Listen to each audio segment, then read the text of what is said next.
Pastor Gilmar Santos, aleluia, nós estamos diante de uma crise na saúde mundial e as pessoas estão alarmadas, assustadas com tudo que está acontecendo. E agora nas redes sociais surgiu também o pastor Ezequias Silva, falou de uma profecia do dia 30 de março. Está deixando muitas pessoas assustadas, alarmadas. E eu venho perguntar para o senhor o que o senhor tem a dizer para essas pessoas que estão assustadas. Até eu tenho recebido vários, eu creio que todos os pastores têm recebido vários telefonemas. E eu sei que com o senhor também não é diferente. O que o senhor tem a dizer para nós sobre isso? Pastor Atlas, nós vamos aqui no programa fazer algumas considerações. E hoje à noite também, a partir das 19h30, no nosso culto, antes de eu retomar a continuação da mensagem que estou ministrei no domingo e vou continuar hoje a mensagem, a quarentena da alma.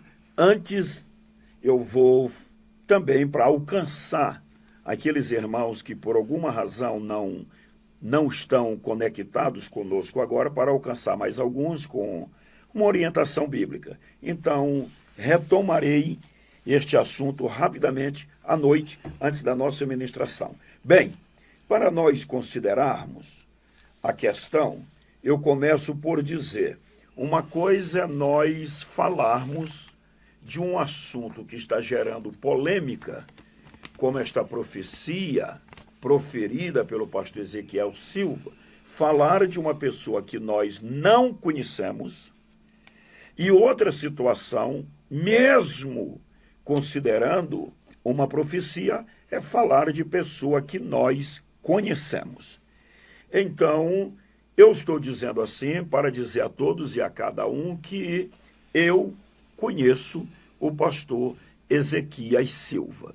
Por conhecê-lo, eu tenho aqui mais fundamentos para fazer as considerações que passo a fazer agora.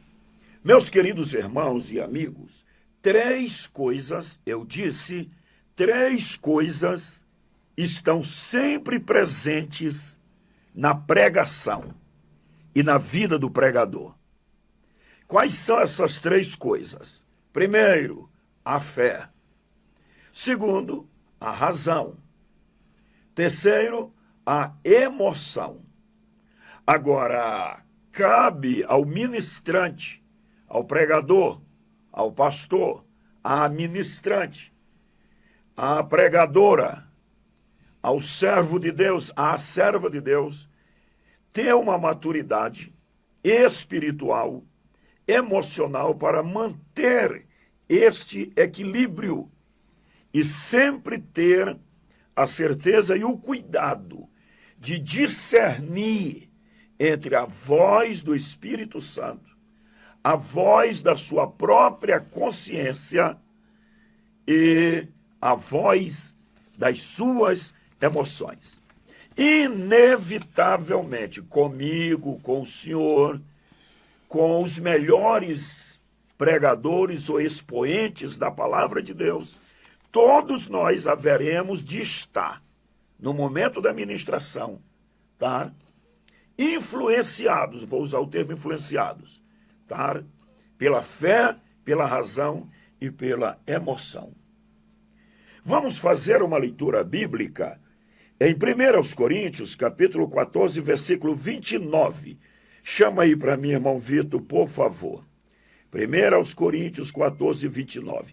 Tratando-se de profetas, falem 2 ou 3.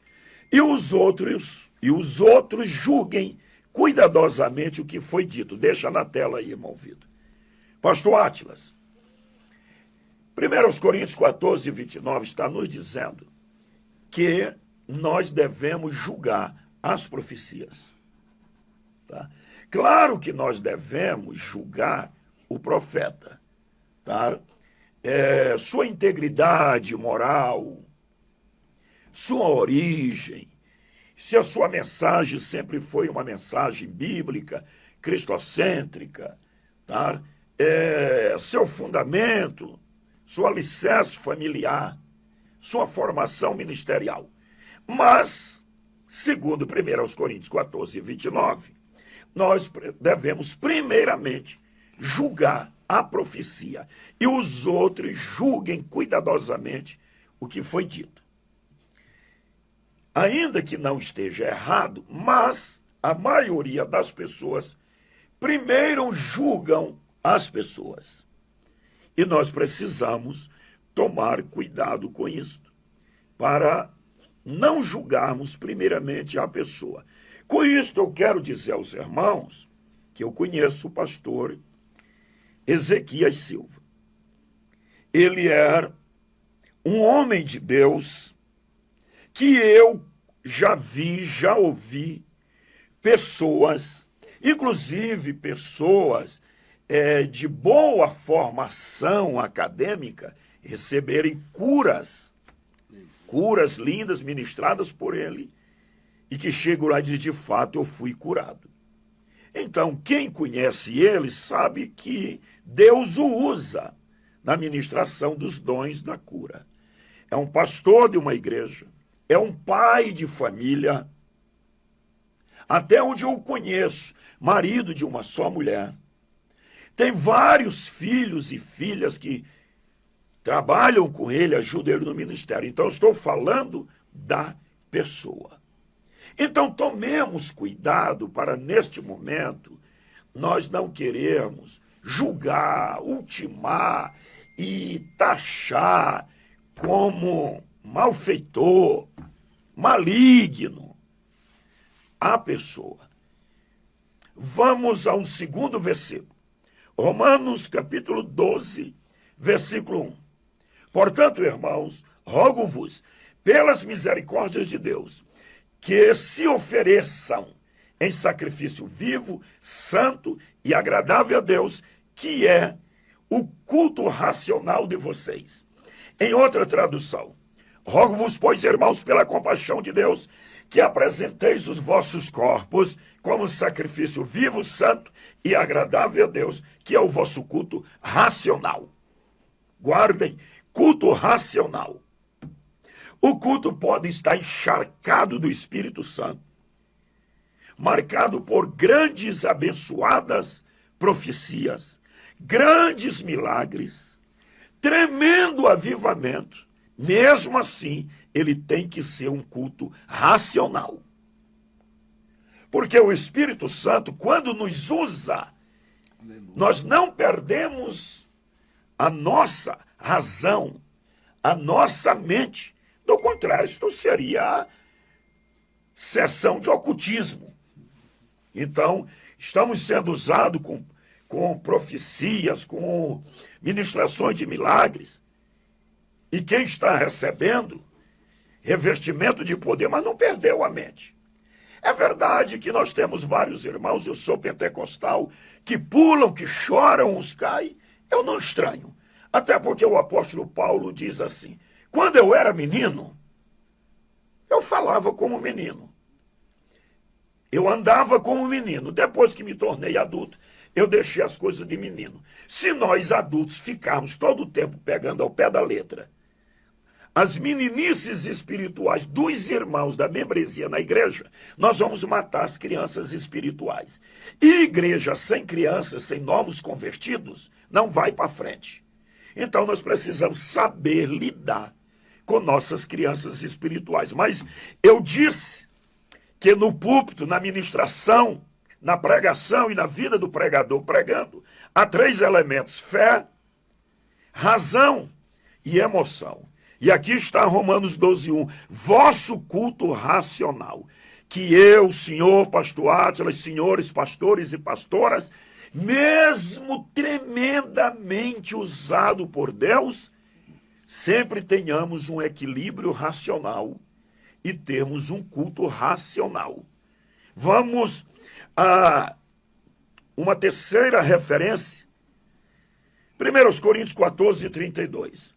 O espírito dos profetas estão sujeitos aos profetas. Aí não está dizendo que o Espírito Santo está sujeito ao profeta.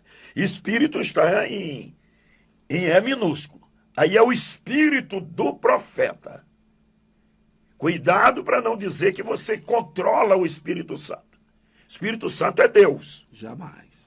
O espírito do profeta, dos profetas, estão sujeitos aos profetas. Sabe o que é isso? Maravilha. Emoção. Minhas emoções estão sujeitas ao meu controle. Aleluia. Eu devo controlar as minhas emoções. Quando eu tenho um culto racional, com as minhas emoções controladas, glória a Deus, aleluia, pregando Bíblia, Deus pode e faz milagres a hora que Ele quer, mas os espíritos dos profetas estão sujeitos aos profetas. Eu posso controlar minhas emoções para que eu não extrapole e não fale coisas que é impulso das minhas emoções e dizer que é Deus que está fazendo, que é o Espírito Santo que está falando. Existem 3 vozes que pode agir em um espírito de profecia, em um momento de profecia. A voz do Espírito Santo, a voz da mente do próprio homem e a voz maligna. É fácil conhecer quando é maligna, porque as obras do diabo são conhecidas. Tá? Agora, o difícil é discernir quando é a voz humana, das emoções humanas, e a voz do Espírito Santo. A minha conclusão é esta. O pastor Ezequias pode ter cometido uma imprudência. Um momento de emoção, no seu fervor espiritual, na sua compaixão de ministrar sobre as pessoas, de alertar as pessoas, de ser usado por Deus, pode ter havido um desequilíbrio emocional e ele falou o que falou. Não se cumpriu? Certamente o homem de Deus, se não se cumpriu.